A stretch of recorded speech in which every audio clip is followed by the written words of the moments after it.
Hello everyone. आज हम बात करने वाले हैं उन स्टूडेंट के बारे में जो R O A R O और जो है पीसीएस दोनों का प्रीलिम्स देने वाले हैं। तो वो किन गलतियों से अभी बचें जिससे उनका प्रीलिम्स ना रुके। मैं अपना भी एक्सपीरियंस इसमें शेयर करूँगी। पहला सबसे बड़ी चीज़ मैं कहना चाहती हूँ कि जो बच्चे अभी तक मुझे जो कमेंट कर रहे हैं उनमें काफ़ी बच्चे ऐसे हैं जिनका मेजर पोर्शन अभी जैसे स्टैटिक का ही नहीं तैयार है, जैसे उनको ज्योग्राफी ही नहीं तैयार है, उनकी पॉलिटी नहीं तैयार है। अब वो पूछते हैं कि जो है वो टेस्ट सीरीज लगाएं कि नहीं। तो पहली गलती ये है कि आप इन चीज़ों में बिल्कुल ना फंसें कि आपको टेस्ट सीरीज लगाना है कि नहीं। क्योंकि होता ये है कि जब आपका स्टैटिक तैयार नहीं होता है और जब आप उसके बाद आप जो है आप टेस्ट सीरीज देना स्टार्ट कर देते हैं, जैसे कि कुछ लोग कहते हैं कि आप टेस्ट सीरीज दे दो, आपका स्टैटिक तैयार नहीं है तो उसके बहाने तैयार हो जाएगा और जो है वो उससे जो है लोगों का सिलेक्शन होता है। तो मैं एक चीज़ जो है अपने एक्सपीरियंस से शेयर करना चाहती हूँ कि टेस्ट सीरीज ऐसा नहीं है कि देखो कभी स्टैटिक तो ऐसा है ना कि कभी भी वो 100% आपका तैयार होगा नहीं, ये बात मैं भी मानती हूँ।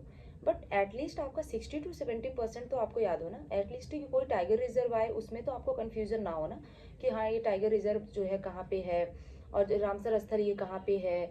और जो है ज्योग्राफी का कोई स्पेसिफिक कोई कंट्री पूछ लिया, उसके आसपास के कुछ एरिया के बारे में पूछ लिया, तो उसमें तो आपको कन्फ्यूजन ना हो।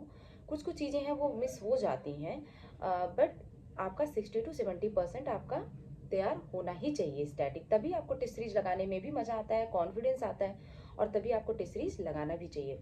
तो मैं यही रिकमेंड करूँगी कि जो है जिन बच्चों का अभी नहीं तैयार है वो पूरी तरह से फोकस करें, खासकर उन सब्जेक्ट्स पे जिनका मेजर पोर्शन आता है प्रीलिम्स में, जैसे ज्योग्राफी हो गई, पॉलिटी हो गया और इन्वायरमेंट हो गया, साइंस हो गया और करंट हो गया। ठीक है, हिस्ट्री बहुत लोगों का वीक होता है, मेरा भी है, मेरा भी था।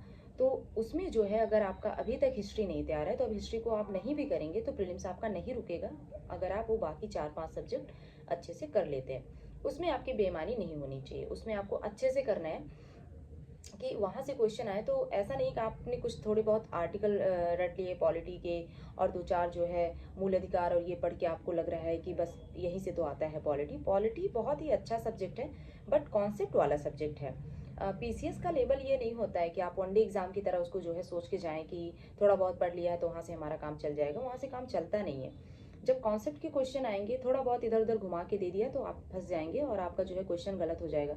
बाद में ये होगा कि नहीं भाई हमने तो ये चीज़ जो है बहुत अच्छे से करा था, इसमें तो हमारा गलत हो गया। तो वो पोर्शन ऐसा है ना जहाँ लगभग बच्चे जो सीरियस बच्चे हैं वो सभी सही करेंगे। अगर आप वहाँ गलती करते हैं तो आपको लिस्ट में आने का तो फिर कोई चांस ही नहीं बनता है। तो ज्योग्राफी हो गया, पॉलिटी हो गया, ज्योग्राफी से लगभग अराउंड 30+ क्वेश्चन आते हैं। तो आप सोचिए कि कितना बड़ा पोर्शन है। अगर आप इसे स्किप करते हैं तो अगर आप जो एशियंट मेडुअल और हिस्ट्री का पूरा मिला लीजिए ना, वहाँ से भी इतने क्वेश्चन नहीं आते हैं। इन्वायरमेंट से आते हैं 10 क्वेश्चन, लगभग 10 क्वेश्चन आ जाते हैं, तो वो आप कर लीजिए। साइंस से क्वेश्चन आते ही आते हैं, जिसमें से जो जूलॉजी बॉटनी है वहाँ से ज़्यादा क्वेश्चन आता है, यानी कि जो जीव विज्ञान है वहाँ से ज़्यादा क्वेश्चन आता है। फिजिक्स से 1-2 क्वेश्चन रहता है, केमिस्ट्री से भी 1-2 क्वेश्चन रैंडम रहता है, एसिड से और फिर इस तरीके की जो कुछ स्पेसिफिक गैसेस वगैरह हैं वहाँ से आता है। तो इन चीज़ों को अगर आप स्पेसिफाई करके चलेंगे, अभी भी जो टाइम है उसको अच्छे से अगर आप जो है देखेंगे कि हमें कहाँ कितना टाइम इन्वेस्ट करना है, तो वो चीज़ें जो है आप आगे जा कर के आपको फ़ायदा देंगी और लोगों को देती हैं। यही चीज़ें हैं जो एक टॉपर जो है, बहुत सारे टॉपर हैं जो नहीं बताते हैं।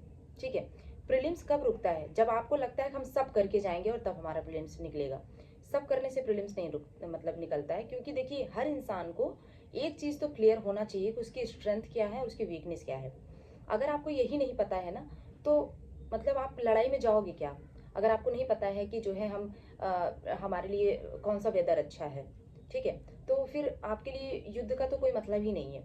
तो ये चीज़ आपको पता होना चाहिए। ठीक है, कि आपको कौन से सब्जेक्ट ज़्यादा अच्छे लगते हैं, कहाँ से आप ज़्यादा क्वेश्चन कर सकते हैं, कौन सा सब्जेक्ट आपके लिए इजी है, क्लास में उसको थोड़ा बहुत रिवीजन के लिए रख सकते हैं। इन्वायरमेंट अभी कितना तैयार है, अभी कौन कौन सी चीज़ें आपकी एकदम नहीं तैयार हैं, आपको करना है। तो इन चीज़ों को अगर आप स्पेसिफाई करके एक डायरी में नोट करते चलेंगे, उसको नोट करेंगे प्रॉपर, उसको संडे के दिन बैठ के एनालिसिस करेंगे कि अभी ये चीज़ों को मुझे करना है, यहाँ यहाँ मेरी वीकनेस है, इसको मुझे ठीक करना है। तो ये कोई कोचिंग या फिर कोई भी इसको आपको नहीं बताने वाला है, ये आपकी पर्सनल चीज़ें हैं जो आपको करनी ही करनी पड़ेंगी अगर आपको सेलेक्ट होना है तो इन चीज़ों को आप ध्यान दीजिए और आगे आप पढ़ते रहिए।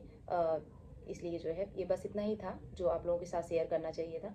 तो मुझे लगता है कि जो है, अगर आपको लगता है कि और भी चीज़ें कुछ रह जाती हैं, तो उसको कमेंट बॉक्स में आप पूछ सकते हैं। जय हिंद।